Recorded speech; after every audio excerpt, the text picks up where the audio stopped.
everyone, my name is Meher Kapoor. I am a legal intern with Lexis & Company and also a third year law student studying at DME Law College, Noida. So in today's video, I am going to be talking about unitary features of our constitution. As you all know, our constitution has laid down the provisions for our country to be a quasi-federal. That means we uphold the features of both a federal government and a unitary government. But in this video, we are particularly be discussing about the unitary features that we have. So to start with, I am going to be taking up the legislative relations, how the unitary features that we have affected the legislative relations. Legislative powers are distributed according to 7th schedule and article 244 to 255. Center to make laws under union list and state to make laws under state list. Both governments can enact laws on the subjects mentioned in the concurrent list.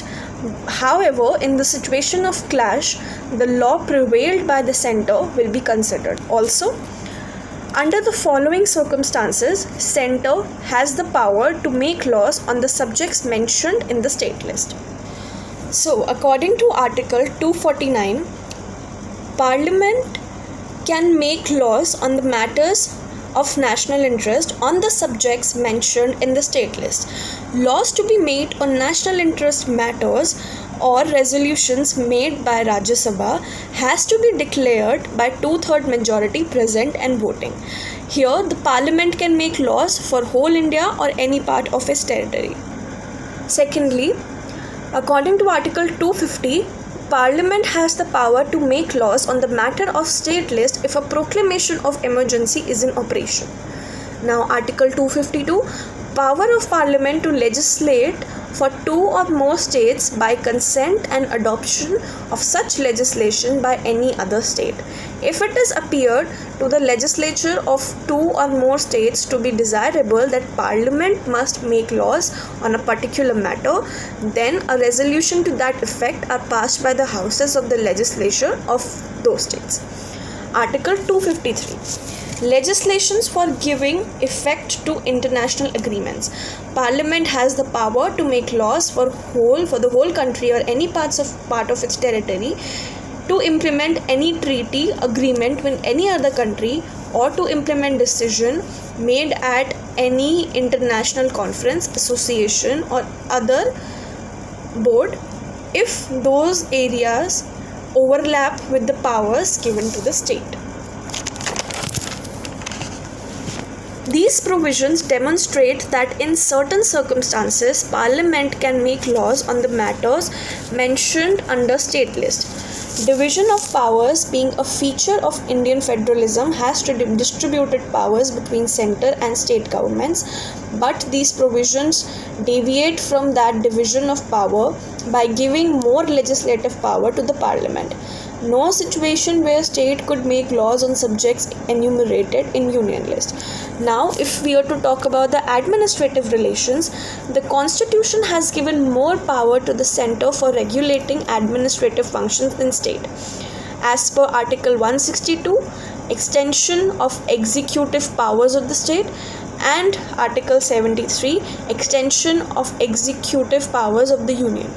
Exceptions to these articles are provided under Articles 256 to 262.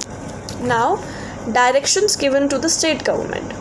Under Article 256, Union can give directions to the state to implement certain laws. State has to ensure the compliance of these laws.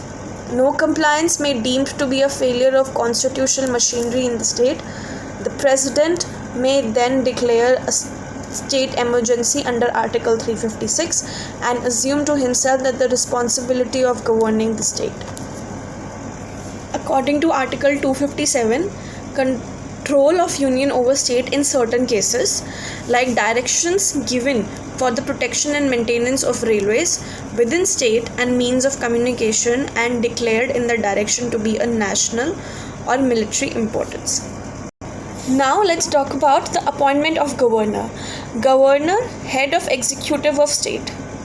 Governor is the head of executive of the state, appointed by the president, holds the office during the pleasure of the president notwithstanding the 5-year term. During emergency, the governor acts as an agent of representative of the president and rules the state in accordance with the union government. Appointment of the High Court judges. High Court is the highest judicial forum in any state. Judges are appointed by the president in consultation with the governor and the collegium. No role played by the state government. Provisions made for all India services. Article 312.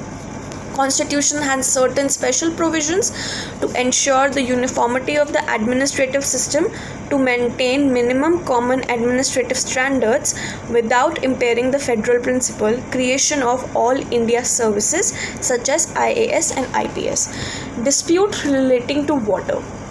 Parliament to provide adjudication to any dispute with respect to use, distribution and control of the water or interstate river or water valley. Neither Supreme Court nor any other High Court shall exercise jurisdiction with respect to any dispute or complaint as in referred to the above clause. Interstate Council. Provisions with respect to an interstate council are mentioned in Article 263, appointed by the President to serve the public interest, inquire and advise upon disputes between states, investigating and discuss subjects with common interest, such as between some or all states or states and the Union, making recommendations for better coordination of policy and action, law for the President to make and define the nature.